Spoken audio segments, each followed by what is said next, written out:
धरती पे जा रहा हूँ अपने भक्तों से मिलने। चलो, इसमें कौन सी बड़ी बात है, आप भी मेरे भक्तों से मिल लो। महादेव और पार्वती माँ दोनों भेष बदल के ब्राह्मण का धरती पर आते हैं और एक नदी के किनारे बैठ जाते हैं। बैठते हैं पत्थर पे तो पार्वती माँ कहती है महादेव से कि प्रभु मुझे बहुत प्यास लगी है।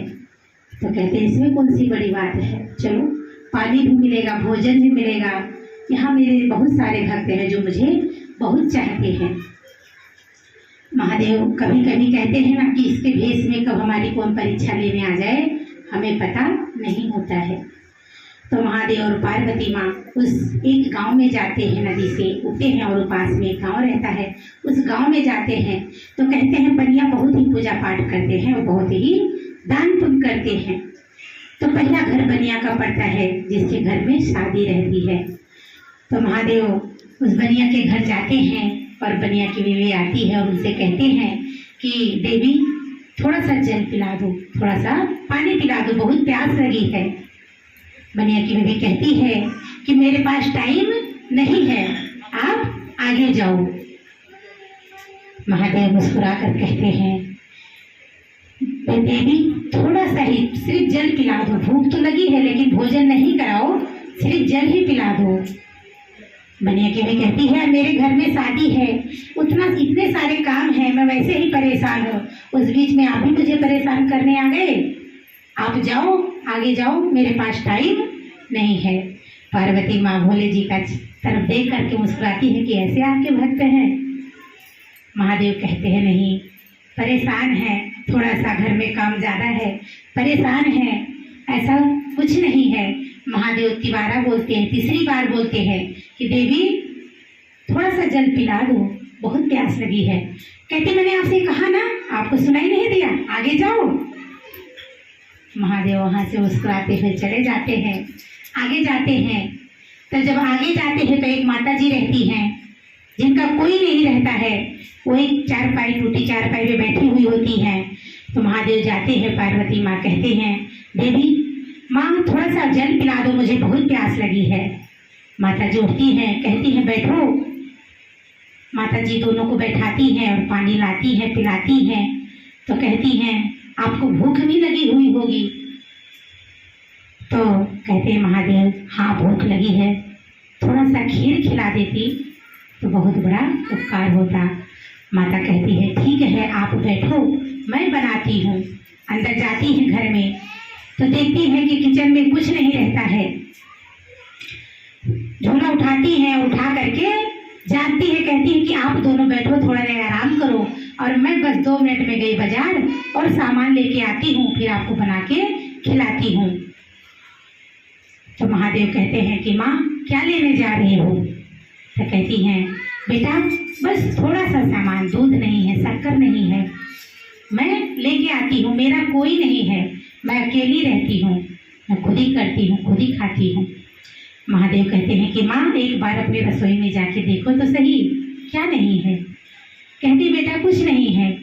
तो कहते माँ एक बार जाओ तो सही, देखो तो सही। जब महादेव 2 बार कहते हैं तो माता जी उनकी बात को मना नहीं करती हैं और जब जाती हैं तो अपने रसोई में देखती हैं कि सब कुछ भरा हुआ होता है। माता रानी खुश होती हैं और खीर का प्रसाद बनाती हैं और लाती हैं, 2 थाली में निकालती हैं। महादेव कहते हैं कि माँ 2 थाली और निकालो। तो माँ कहती है कि बेटा मेरे घर में कोई नहीं है, आप दोनों हो, मैं हूँ और मेरे घर में कोई नहीं है, 2 थाली किसके लिए। तो कहते हैं माँ आप निकालो तो सही। माँ निकालती है, 5 थाली में भोजन निकालती है और निकाल के लाके आंगन में रखती है, आसन लगाती है। महादेव और पार्वती माँ बैठती हैं, माता जी भी बैठती हैं। तो माँ से कहते हैं महादेव जिसका कोई नहीं है उनका महादेव है। कहते हैं महादेव कहते हैं माता रानी से कि माँ अपने बेटे को आवाज दो।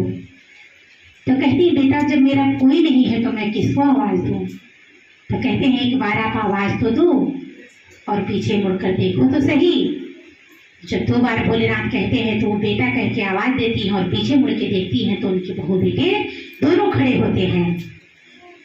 तो बुढ़िया माँ खूब खुश होती है तो वो अपने मन में कहती है कि ये जरूर कोई देवता है जो मेरे दुख को दूर करने आए हैं, है ना। तो वो महादेव जब भोग लगाकर चलते हैं तो चलते चलते उनकी कुटिया में एक लात मार देते हैं, कुटिया गिर जाती है और वहां पे वो महल बन जाता है। उस बुढ़िया की काया ही पलट जाती है। जो खुद मांगती खाती थी आज भोग का प्रसाद गांव में जा रही है सबको देने के लिए। जाती है बनिया के घर, बनिया की भी देखती है, कहती है जो खुद ही मांग खा रही आज वो क्या देने ला रही है, वो किसी को क्या दे सकती है जो खुद ही मांगती खाती थी। आती है बनिया के घर, शादी रहती है क्योंकि बनिया की बीवी दुखी हो जाती है, उसकी शादी माता में बदल जाती है। तो वो दुखी रहती है। जब माता जी आती हैं प्रसाद देने तो पूछती हैं कि आप अच्छे अच्छे कपड़े पहनी, अच्छे अच्छे जेवर पहनी हो, ये क्या बांट रही हो, सबको क्या दे रही हो। तो कह रही है मेरे घर एक महात्मा आए थे, मेरे घर भगवान आए थे, उन्होंने भोग लगाया है और इस खीर का प्रसाद मैं सबको बांट रही हूँ, आप भी ले लो। बनिया की बीबी कहती है जो महात्मा आपके घर आए थे वो कहाँ गए। वो समझ जाती है कि मेरे घर आए थे, मैंने उनका तिरस्कार किया है, वो जरूर कोई देवता रहे होंगे। वो कहती है, पूछती है कहाँ गए। तो बुढ़िया माँ कहती है अभी अभी इसी रास्ते से तो गए हैं।